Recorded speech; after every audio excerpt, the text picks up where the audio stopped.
حدیث نبوی۔ عبداللہ بن زید رضی اللہ تعالیٰ عنہ بیان کرتے ہیں کہ نبی کریم صلی اللہ علیہ وآلہ وسلم نے وضو میں ہر اعضاء کو دو بار دھویا۔ صحیح بخاری حدیث نمبر 158۔ حدیث نبوی۔ حضرت عثمان بن عفان رضی اللہ تعالیٰ عنہ نے پانی کا برتن مانگا اور لے کر پہلے اپنی ہتھیلیوں پر 3 مرتبہ پانی ڈالا، پھر انہیں دھویا۔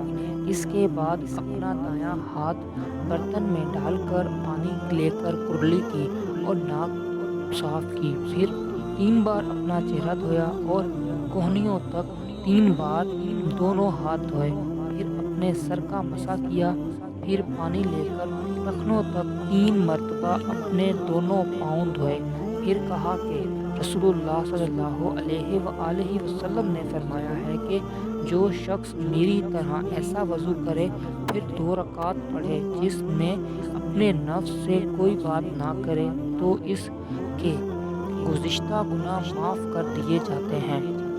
صحیح بخاری حدیث نمبر 159۔ حدیث نبوی۔ رسول اللہ صلی اللہ علیہ وآلہ وسلم فرماتے ہیں کہ جب کوئی شخص اچھی طرح وضو کرتا ہے اور خلوص کے ساتھ نماز پڑھتا ہے تو اس کے ایک نماز سے دوسری نماز کے پڑھنے تک کے گناہ معاف کر دیے جاتے ہیں۔